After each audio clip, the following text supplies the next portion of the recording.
Decían que era hermosa, hipnótica, con un rostro de muñeca y una voz que atrapaba. Todos la miraban, todos querían trabajar con ella, pero lo que nadie decía en voz alta era esto: Patricia Conde no llegó sola al estrellato.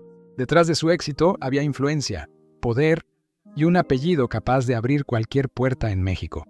Su nombre completo, Patricia Eugenia Gutiérrez Salinas, estaba vinculado directamente a Carlos Salinas de Gortari, futuro presidente, y a una familia considerada una de las más temidas y poderosas del país. Lo que ocurrió después no fue solo una carrera, fue una historia de favoritismo descarado, contratos millonarios y decisiones que podían arruinar a cualquiera que se cruzara en su camino. Y todo empezó en los años 60, cuando el cine y la televisión mexicana vivían su momento de efervescencia.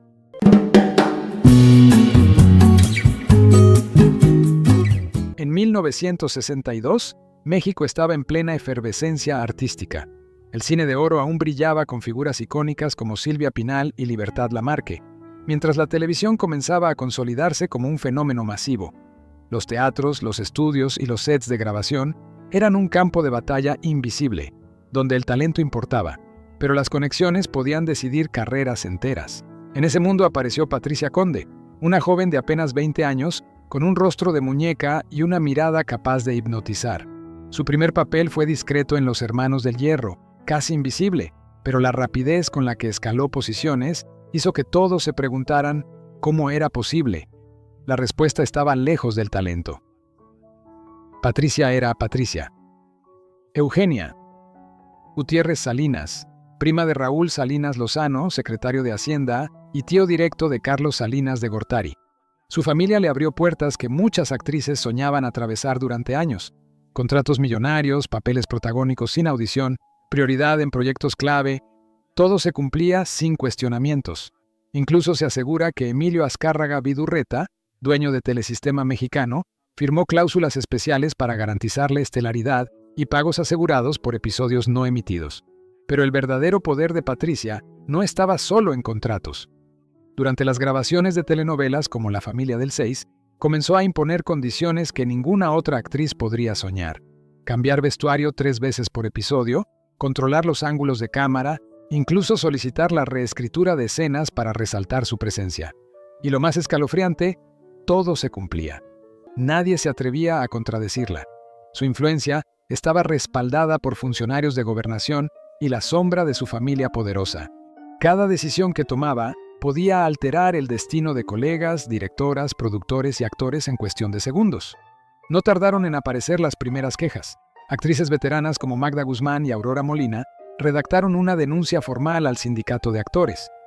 Acusaban a Patricia de recibir trato de estrellas sin méritos, de sabotear proyectos y de vetar a compañeras de reparto.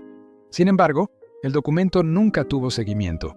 Se les advirtió con claridad: no se metan con ella, su familia es intocable. El mensaje fue suficiente para que muchos optaran por permanecer en silencio, mientras Patricia continuaba consolidando su influencia. Los abusos se intensificaron con el tiempo. En 1966, Marie Olivier fue misteriosamente reemplazada en una telenovela que ya tenía asignada, apenas días antes de iniciar grabaciones. La producción cedió ante la exigencia de Patricia. Lo mismo ocurrió con Rebeca Turbide, quien denunció que su exclusión fue arbitraria y que la revista que documentó el caso fue comprada y cerrada semanas después. El medio artístico comenzó a referirse a ella como la prima del presidente, aunque Carlos Salinas todavía era un joven en ascenso.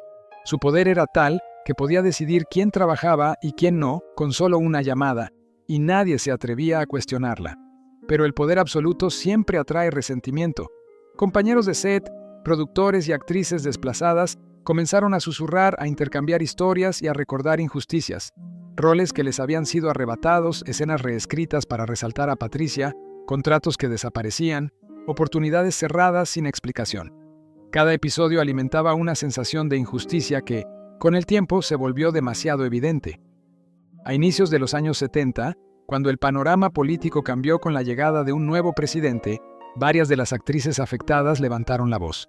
Se le acusó de abuso de poder, de manipular contratos y de sabotear carreras enteras. Nunca llegó a tribunales, pero la presión era suficiente. Para evitar un escándalo público que involucrara a la familia Salinas, se le ofreció un retiro elegante y silencioso. Patricia desapareció de la televisión sin despedida, sin nota de prensa más que un breve anuncio de razones personales. Hoy, décadas después, Patricia Conde casi no aparece en las listas oficiales del cine de oro mexicano. Sin embargo, quienes vivieron esa época recuerdan su mirada altiva, su risa forzada y su capacidad de cambiar destinos con una simple llamada. Fue una estrella, pero no por mérito propio. Fue una figura impuesta por la influencia de una de las familias más poderosas del país, capaz de controlar contratos, repartos y carreras enteras, mientras la memoria pública la borraba de los registros oficiales. Su nombre desapareció de las galas y de los homenajes, pero su historia sigue viva entre bastidores y susurros del medio artístico. Ahora te pregunto, ¿crees que Patricia Conde merecía su fama o fue un ejemplo de cómo el poder puede fabricar estrellas? Déjame tu opinión en los comentarios y comparte si quieres que contemos más historias ocultas detrás del cine y la televisión mexicana.